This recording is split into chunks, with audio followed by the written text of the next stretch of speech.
RFR method. Let's start, शुरू करते हैं हम लोग।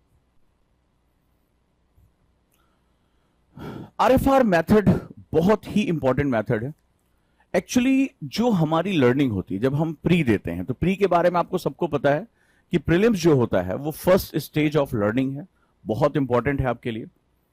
और सबसे इंपॉर्टेंट सेगमेंट जो है वो हमें ये होता है कि प्रीलिम्स में मैंने आपको बताया था ऑब्जेक्टिविटी होती है, ऑब्जेक्टिविटी, राइट, ऑब्जेक्टिविटी।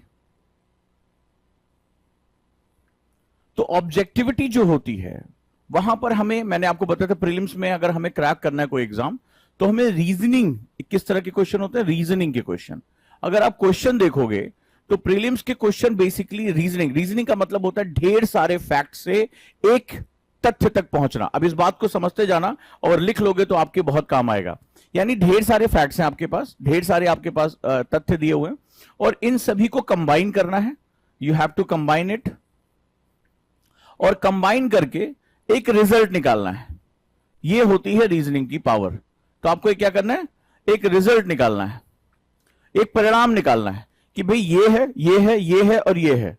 अब इसको करके आप किस तरह से आउटपुट अपना दे सकते हैं, ठीक है। तो अब जरा हम बात करें, वो बहुत इंपॉर्टेंट है। तो रिजल्ट हमें निकालना बहुत जरूरी है, रिजल्ट। तो अब आपको एक फैक्ट नहीं काम करना है, क्योंकि आपको यह लगता होगा कि जैसे आपको आदत पड़ी ऑब्जेक्टिव क्वेश्चन कैसे होते हैं, एक फैक्ट दिया हुआ है, एक क्वेश्चन पूछा है, इसके 4 आंसर दिया हुआ, इसमें से एक आंसर सही है। लेकिन यूपीएससी इसके थोड़ा गेम खेल जाता है, जरा ध्यान से समझना इसको। तो यूपीएससी क्या करता है कि आपको ढेर सारे उसके लिए इंफॉर्मेशन देता है और कहता है कि इसकी रीजनिंग करो, और जो मोस्ट अप्रोप्रिएट है, यानी जो सबसे ज्यादा सही है, वो आंसर हमारे सामने प्रस्तुत कर दो, राइट। यानी वो कह रहा है कि एक से ज्यादा भी सही है, लेकिन रीजनिंग जब आप करोगे तो मोस्ट अप्रोप्रिएट आंसर की बात करता है। इसीलिए यूपीएससी का जो प्रीलिम्स है, आज की डेट में स्टेट पीसीएस भी जो है वो बहुत ज्यादा टफ होता चला जा रहा है। तो लेट्स स्टार्ट, हम इस पे बात करें। हम रिजल्ट्स की बात कर रहे हैं, हम जो है कि कैसे आउटपुट आता है। अब जब हम इसकी बात करते हैं तो यहां पर एक साथ कई फैक्ट को जो है वो क्या करना पड़ता है, मर्ज करना पड़ता है। और आपको जानते हैं कि लास्ट क्लास में मैंने बताया था इंटरलिंकिंग करनी पड़ती है, इंटरलिंकिंग करनी पड़ती है। तो इंटरलिंकिंग जब हम करते हैं इसमें, तो हमारे सामने कई जो है वो रिजल्ट्स निकलकर सामने आते हैं। अब जरा इसको ध्यान से देखें, तो जरा देखते हैं हम लोग इसमें क्या चीज होगी। तो अब यहां अगर हम इसको ध्यान से देखें तो हम इसको कैसे हटाएंगे। इसको जब हम हटाएंगे तो हमें क्या करना होगा, हमें अगर आज की डेट में प्रीलिम्स का रिजल्ट तुम देखो तो प्रीलिम्स में 98.6% जो है वो क्या हो रहा है, रिजेक्शन रेशियो है, बहुत बड़ा है, रिजेक्शन आ रहा है। मैं आपको कई दिनों से बता रहा हूं कि 2023, 2022 और 2023 का प्री बहुत ही ज्यादा खतरनाक रहा।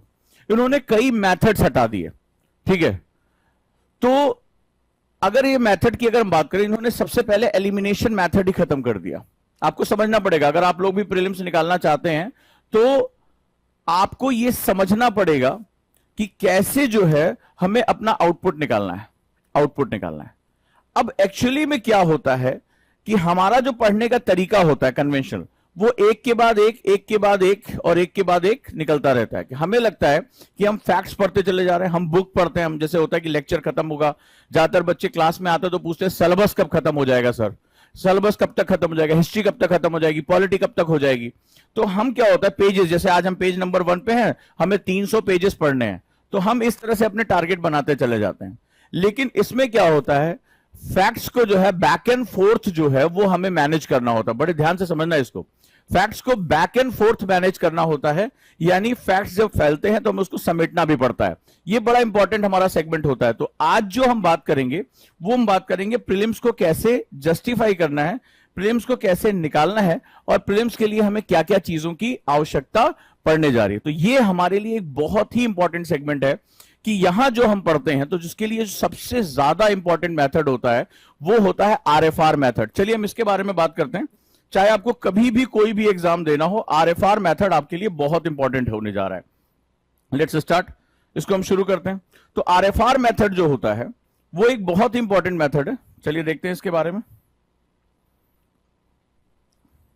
तो आरएफआर मेथड की अगर हम बात करें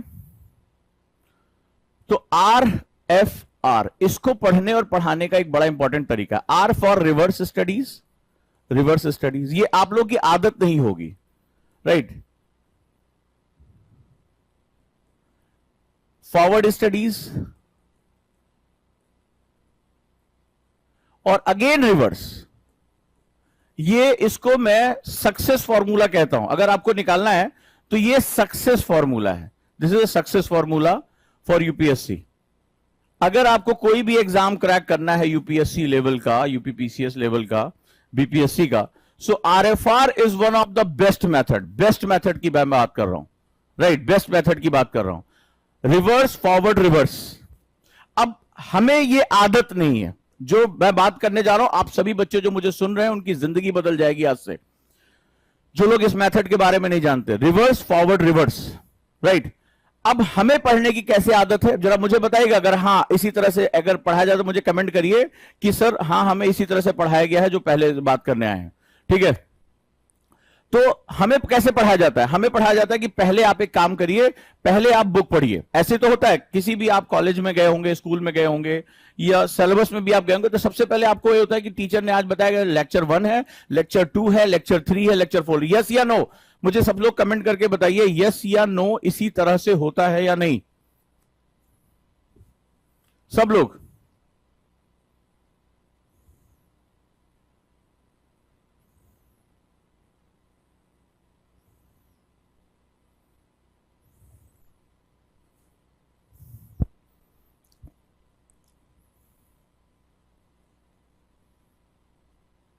राइट, ऐसे ही होता है और हमें ऐसे ही बचपन से पढ़ाया गया है। यस, सभी लोग मैसेज कर रहे हैं। ललिता ने मैसेज किया, दीपाली ने, शाबाश, उजांकियन, अमोलिका ने भी किया, वंडरफुल। अब करना क्या होगा, इसके बाद हम लास्ट में, हमारा पढ़ने में बहुत टाइम निकल जाता है, हम पढ़ते हैं, हमें उसके बारे में एक नॉलेज मिल जाती है, लेकिन ये पढ़ाई हमारी जो होती है वो कहां होती है? सब लोग मुझे बताना। एकेडमिक्स में होती है, स्कूल में और कॉलेजेस में होती है, स्कूल और कॉलेज में होती है, जहां एक सेट सिलेबस होता है। अगर मैं सही कह रहा हूं तो मुझे बताना। आरएफआर क्या है? Reverse, forward, reverse. ये एक बहुत वैज्ञानिक तरीका है, मैंने अपने एनएलपी के बेसिस पे इसको डेवलप किया हुआ है और ये one of the best method है। मेरे कई स्टूडेंट ने इसमें बहुत जबरदस्त रिजल्ट निकाला है। तो अभी इसमें क्या होगा कि वो एकेडमिक्स का काम करेगा, लेकिन क्या यूपीएससी एकेडमिक्स है? आप मुझे बताएं, क्या यूपीएससी का एग्जाम या स्टेट पीसीएस का एग्जाम एकेडमिक्स का एग्जाम है? नहीं, ये किस चीज का एग्जाम है? ये कंपटीशन है और ये एशिया का सबसे टफेस्ट एग्जाम है, ये हार्डेस्ट कंपटीशन है। ये जिसे कहते हैं ना डाई हार्ड, लोगों की जिंदगी इसमें लगी होती है, लोग अपना सब कुछ झोंक देते हैं, तब तक झोंकते हैं जब तक उनकी उम्र पूरी ना हो जाए। ये इसीलिए बहुत टफ हो जाता है। बार बार अटेम्प्ट देते हैं। ये एक कहते हैं ना कि इसमें एक बार जो घुस गया वो उसका निकलना बड़ा मुश्किल होता है, नामुमकिन सा होता है। तो ये कंपटीशन है और ऐसा वैसा कंपटीशन नहीं है, इंडिया का सबसे टफेस्ट कंपटीशन है, इंडिया का सबसे टॉप ब्रेन फेच करता है। हर इंसान, हर मध्य वर्ग का सपना होता है कि उसका बच्चा या उसकी बच्ची जो है वो आईएएस आईपीएस बने। हमारा सपना होता है, क्योंकि इसके साथ पावर, प्रेस्टीज, सुरक्षा, मान सम्मान सब कुछ जुड़ा होता है। हमारा आज भी समाज इसको हीरो की तरह देखता है। आपके यहां कोई भी और काम कर ले, चलो भाई फलाना निकाल लिया, ठिकाना निकाल लिया, बैंक निकाल लिया, कोई नहीं पूछता। अगर आपके मोहल्ले में, आपके आसपास के क्षेत्र में अगर एक भी पर्सन आईएएस आईपीएस बन जाता है, अखबारों की सुर्खियां बन जाती हैं। लोग जो है दूर दूर तक बात करते, बहुत दूर, जो कभी नहीं मिले, अरे भैया हमारे जिले से इस बार एक आईएएस निकला, अरे हमारे यहां से आईपीएस निकला, अरे वो फलनमा की लड़की जो है आईएएस बन गई, आईपीएस बन गई। इस तरह से बात होती कि नहीं होती? अखबारों में बार बार आता है, नेता, मंत्री, विधायक, सम्मान समारोह, माता पिता को ले जाके सम्मान करा रहे हैं, पूरा एकदम रुतबा ही चेंज हो जाता है। तो ये जो एग्जाम है, आप लोग में से कितने लोगों ने ये चीजें देखी हैं कि अगर आपके जिले में भी कहीं किसी का निकल जाता है तो आपने देखा होगा उसके घर जो है मंत्री, विधायक, अधिकारी सब पहुंचना शुरू कर जाते हैं। ये जो है वो सारी चीजें होती हैं। यहां की सबसे खास बात यह है। तो ये जो है, इसको पाने के लिए केवल आपका नहीं, देश के हजारों लड़के लड़कियों का ये सपना है, लाखों की संख्या में ये। तो इसका मतलब है कि यहां पर अचानक से कंपटीशन बहुत बढ़ेगा। अचानक से जब ढेर सारे लोग एक ही सपना पाने के लिए देख रहे हैं, और आईआईटी करके भी आ रहा है बंदा, आपने देखा आईआईटी करने के बाद जो कहते हैं ब्रेन बन गया, वो भी आईएएस का एग्जाम दे रहा है। डॉक्टर बनने के बाद आईएएस का एग्जाम दे रहा है, सीए बनने के बाद आईएएस का एग्जाम दे रहा है। जो पहले से ही यूपीएससी क्लियर कर चुका, दोबारा वो आईएएस बनने के लिए एग्जाम दे रहा है। तो अगर आपने नोटिस किया होगा कि जो टॉप ब्रेन है, जिसने आईआईटी निकाला है, नीट क्रैक किया है, सीए क्रैक किया है, डीयू में पढ़ रहा है, ठीक है, वो जो बाहर विदेश से भी पढ़कर आ रहा है, वो भी यूपीएससी का एग्जाम दे रहा है। यानी ये एग्जाम की सबसे खास बात है कि ये दुनिया भर के जो पहले से ही टफेस्ट एग्जाम है उसको क्वालिफाई करने वाले लोगों को भी अपनी तरफ आकर्षित कर रहा है। राइट? तो इससे जो सबसे इंपॉर्टेंट सेगमेंट होगा वो ये होगा कि आपको तैयार रहना पड़ेगा। जैसे अभी एक सीमा देवी है, इन्होंने ज्ञान बघारा है कि डराओ नहीं, बच्चों के ऊपर प्रेशर होगा। तो एक चीज तुम्हें बता दे सीमा, कि प्रेशर अगर ना है ना तो मां अपने बच्चे को जन्म नहीं दे सकती है। प्रेशर के बिना तो जन्म नहीं होता। अगर मां कहते ना, डॉक्टर कहते पुश करो ताकि नॉर्मल डिलीवरी हो, महिला हो तो यह बात जानती होगी कि अगर मां अपने गर्भावस्था में वो पुश ना करे तो बच्चा वो फंस जाता है, डॉक्टर को सिजेरियन ऑपरेशन करना पड़ता है।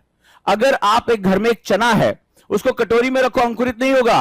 उसको जब तक तुम जमीन के अंदर दबाओगे नहीं, प्रेशर नहीं दोगे, तब तक उसमें अंकुरण नहीं होता। तो जो इंसान प्रेशर से डर गया उसमें जिंदगी में कुछ नया परिवर्तन करने की कोई उम्मीद नहीं है। और यह बात लिख लेना तुम, और चैलेंज के साथ कह रहा हूं, जो प्रेशर से डर गया उसके अंदर अपने अंदर बदलाव करने की क्षमता नहीं। और जो खुद में नहीं बदलाव कर सकता, जो खुद में चेंज नहीं ला सकता, वो क्या समाज में क्या खाक चेंज लेकर आएगा? उसको तो यूपीएससी के बारे में सोचना उसके लिए पाप है। चैलेंज के साथ कह रहा हूं, पाप है। जो खुद में नहीं बदल सकता, जो खुद प्रेशर नहीं ले सकता, वो चलेगा समाज को बदलने। समाज इतना विकट है, इतना विरल है, इतना मुश्किल है कि वहां बदलाव करते समय तुम्हें अपने अंदर एक दृढ़ इच्छा शक्ति रखनी पड़ेगी। खुद को, अपने आप को आईने में देख के देखो, अपना चेहरा आईने में देख के देखो कि जो प्रेशर से तुम डर रहे हो, तुम्हें इस करियर को अपनाने की कोई जरूरत नहीं है। अपने मां बाप को बेवकूफ बनाने की कोई आवश्यकता नहीं है। यह बात याद रखना, क्योंकि यह नेतृत्व का एग्जाम है, ये लीडरशिप का एग्जाम है। ये जाकर कुर्सी तोड़कर पैसा कमाने का एग्जाम नहीं है। यहां निकलना पड़ेगा। आज जाकर देखो, बाढ़ के हालात में आप अपने घरों में जान बचाकर बैठे होंगे, लेकिन यही अधिकारी लोगों की जान बचाने के लिए अपनी जान जोखिम में डाल रहे हैं। आपको ऐसा लगता है कि इस देश की सुरक्षा, इस देश के संसाधन, आपको आपका हक चाहिए। अरे पानी क्यों भर रहा है? अरे कोई सरकार काम नहीं करती है, लेकिन अपनी जान जोखिम में डालकर नाव पे बैठकर सुरक्षाओं का इंतजाम करते हुए जो लोग होते हैं ना, वो लीडरशिप के लोग होते हैं, वो दबाव लेते हैं। तो आप सभी को मेरा आज एक हिदायत है, अगर दबाव लेने की ताकत नहीं है ना, इस एग्जाम में पैर मत डालना। फैशन के लिए अपने मां बाप को बता देना कि मैं आईएएस की तैयारी कर रहा हूं या कर रही हूं, ठीक है। 2 साल का जो एक आईएएस छुट्टी का पैकेज है वो ले लेना, लेकिन अगर हिम्मत है ना, ईमानदार हो, तो ही इसमें उतरना। क्योंकि दबाव के बिना तो जीवन भी नहीं है। जन्म ही दबाव से होता है। अगर मेरी बात गलत है तो काट दो। वो 3 इडियट्स पिक्चर देखी थी ना, रैंचो वाली बात। तो अगर जीवन में दबाव नहीं लोगे तो जीवन तो शुरुआत ही दबाव से शुरू होती है, प्रेशर से शुरू होता है। अरे जब प्रकृति कह रही है कि मानव जन्म ही इसी के लिए है कि दबाव नहीं लोगे, दबाव नहीं लोगे तो खुद को बदल भी नहीं पाओगे, कोयला ही रह जाओगे। जब कोयला दबाव झेल लेता है, मेटामॉर्फिक हो जाता है, तो हीरा बन जाता है। दुनिया हीरे की कीमत लगाती है, कोयले की नहीं। कोयला तो जला के भस्म कर दिया जाता है और हीरा मुकुट पे धारण किया जाता है। तो तुम जलाकर भस्म कर दिए जाने वाले हो इस संसार की मुश्किलों में, या तुम अपने आप को हीरे की तरह चमकाना चाहते हो, मस्तक पर राज करना चाहते हो? ये तुम्हें तय करना होगा। ये मुझे नहीं तय करना होगा, तुम्हारे मां बाप को भी तय नहीं करना होगा। इस व्यक्तित्व को तय करना होगा जो खुद को बदलना चाहता है, क्योंकि इसका दबाव उसे लेना होगा। तो डरपोक जो हैं, जो दबाव से डरते हैं, जिनको यूपीएससी फ्रीडम की तरह लग रहा है, वेकेशन की तरह लग रहा है, निकलकर बाहर हो जाओ, निकलकर बाहर हो जाओ। क्योंकि जब दबाव पड़ेगा तो तुम चकनाचूर हो जाओगे और ये संसार तुम्हें बोरियों में बंद करके जलाने की कीमत लगा देगा। लोहा जो कोयला है वो किलो के हिसाब से बेचा जाता है, और जो हीरा होता है, एक बड़ी आबादी उसका कीमत भी नहीं पूछती है। अगर मैं सही कह रहा हूं तो मुझे मैसेज करके भेजो कि कोयला बोरियों में बेचा जाता है किलो के हिसाब से, और आधे से ज्यादा आबादी हीरे की दुकान पर कीमत भी नहीं पूछने जा पाती। उनको पता होता है कि ये हमारी हैसियत से बाहर की चीज है। तो अपनी हैसियत बढ़ाने की हैसियत अगर रखते हो, अपनी हैसियत बढ़ाने की अगर हैसियत रखते हो, तो यूपीएससी में उतर जाओ। और अगर डर लगता है तो निकल जाओ। अगर अपनी हैसियत बढ़ाने की हैसियत रखते हो तो यूपीएससी में उतर जाओ, और डर लगता है तो यहां से निकल जाओ। भीड़ बढ़ाने से कोई फायदा नहीं है, क्योंकि हीरा भीड़ में नहीं रहता, वो एक डब्बे में रखा रहता, दूर से चमकता है। तो अपनी चमक बढ़ाने के लिए खुद को तराशना पड़ेगा, खुद को घिसना पड़ेगा, खुद को काटना पड़ेगा। दबाव होगा, दर्द होगा, असहनीय पीड़ा होगी। तुम्हें क्या लगता है कि क्यों मैं कहता हूं आईएएस व्यक्ति नहीं, व्यक्तित्व का इम्तिहान है? तुम व्यक्ति बनकर ये लड़ाई लड़ोगे, कभी इस जीवन में संभव नहीं है। ये व्यक्तित्व की लड़ाई है, और व्यक्तित्व बनाना इतना कठिन काम होता है कि 90% जनता तो इस पीड़ा के बारे में सोचकर ही भाग जाती है, सोच कर ही भाग जाती है कि बहुत पीड़ा होगी, खुद को बदलना होगा, खुद की आदतों को बदलना होगा, खुद को काटना होगा, खुद को छीलना होगा, खुद को तराशना होगा। ये दर्द कौन सहे? सपने देखना आसान नहीं है, सपनों को पालने में और कठिनाई है। तो सपने तो कोई भी देख लेगा, जाओ सो और सपने देखो कि आई ऐसे। लेकिन जिस दिन सपनों को तुमने धारण कर लिया ना, उस दिन पता चलेगा कि ये कठिनाई क्या है, ये कठिनाई क्या है। तो यहां जितने भी लोग हैं, अगर उनको लगता है कि वो दबाव नहीं सह सकते, तो इस परीक्षा में ना उतरे, इस परीक्षा में ना उतरे, उनके लिए नहीं है। वो प्रकृति का नियम नहीं जानते हैं। प्रकृति सबसे बड़ी इंजीनियर है, सबसे बड़ी साइंटिस्ट है। वो कहती है कि तुझे कोयला रहना है या तुझे हीरा बनना है। वो हर कोयले को यह अवसर देती है। तो जो कोयला कहता है कि हां प्रकृति मां मुझे हीरा बनना है, वो कहता तुझे दबाव सहना पड़ेगा, तुझे तापमान सहना पड़ेगा। कई कोयले कहते हैं ना ना हमारे बस का नहीं है, तो कहती बोरे में भरो, किलो के हिसाब से बेचो। और जो कहता है कि हां हम दबाव झेल ले जाएंगे, वो कहते हैं, प्रकृति कहती है कि जा तुझे मेटामॉर्फाइज करते हैं, तुझे रूपांतरित करते हैं। आज जिसकी कीमत किलो में है, आधी दुनिया उसकी कीमत पूछने की हैसियत नहीं रख पाएगी। और कोयले जलाकर भस्म कर दिए जाने वाले से मस्तक पर जाकर कैसे विराजमान हो जाओगे, यह किस्मत केवल तुम लिख सकते हो, यह किस्मत केवल तुम लिख सकते हो, कोई और नहीं। लेकिन हाय रे विधा, हाय रे विधान, डर लगता है प्रेशर से। और बातें यूपीएससी की है, बातों में युद्ध जीतना चाहते हो। वाह क्या बात है, कल्पनाओं में लड़ाई चल रही है। अखंड भारत का सपना देख रहे हो, देश के लिए एक बेहतर सेवक बनना चाहते हो, और जरा सा दर्द आया और फड़फड़ाने लगे। वाह क्या बात है। यह नहीं है तुम्हारा युद्ध, यह नहीं है तुम्हारा युद्ध। और यहां जिसको जिसको यह लगता है कि ट्रोलिंग करेंगे, कुछ कमेंट कर देंगे, कुछ उठपटांग बोल देंगे, तो याद रखना, energy and matter neither be created nor be destroyed. संसार का नियम है कि द्रव्य और ऊर्जा ना तो निर्मित होते ना उनका विनाश किया जाता है, ये सिर्फ एक रूप से दूसरे रूप में परिवर्तित होते हैं। अगर निगेटिव एनर्जी दोगे तो निगेटिव एनर्जी तुम तक आएगी, ये प्रकृति का नियम है, ये लॉ ऑफ कर्मा है, यही साइंस है। तो इस संसार को जो तुम दोगे वही तुम तक आएगा। आज तुम यहां कुछ भी कह दोगे, कल ये तुम तक लौट कर आएगा। लेकिन याद रखना, समय चक्र में जब समय लौट आता है तो वो ऐसे समय पर लौट आता है जहां तुम्हारा वो सब कुछ ले बीतता है। इस बात को याद रखना, आज जिस समय को तुम्हें लग रहा है कि तुम इसको कंट्रोल करके बैठे हो, ये जब तुम्हें तुम्हारा निगेटिविटी लौट आएगी तो तुम्हारे पास लौटने का कोई रास्ता नहीं होगा। ये समय सृजन का है, इसको विनाश में कन्वर्ट करोगे तो आगे चलकर व्यक्तित्व तो नहीं बन पाओगे, व्यक्ति के रूप में रह जाओगे। और दूसरों की शर्तों पे जब जीना पड़ता है, दूसरों की शर्तों पर जब जीना पड़ता है, तो इंसान को पता चलता है कि जीते जी मरना किसे कहते हैं। वो अपमान, वो पीड़ा, वो सारी चीजें वो जिंदगी भर तुम्हारे साथ जिएंगी। तब तुम्हें पता चलेगा कि अपमान का दर्द क्या होता है। तो बहुत ध्यान से मेरी बात को सुनना, क्योंकि ये समय सृजन का है, ये समय खुद को बनाने का है, ये समय लक्ष्य का संधान करने का है, ये समय दबाव लेने का है। मेरी बात को याद रखना कि प्रकृति कहती है बिना दबाव लिए तो कोयला भी हीरा नहीं बनता है, बीज अंकुरित नहीं होता है, बच्चा जन्म नहीं लेता है।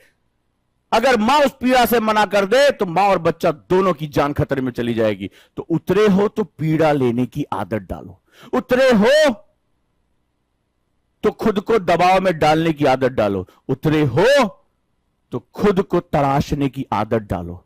जवाब तुम्हें मिल गया होगा, डरो नहीं, क्योंकि 90% लोग खुद को बदलने से डरते हैं। और मेरी बात याद रखना, कि जो खुद को नहीं बदल सकता वो समाज को तो कभी बदल ही नहीं पाएगा। और अगर तुम्हारे अंदर समाज को बदलने का दर्द नहीं है, समाज को बदलने की पीड़ा नहीं है, लालसा नहीं है, इच्छा शक्ति नहीं है, तो यूपीएससी में मत उतरना, लोक सेवक मत बनना।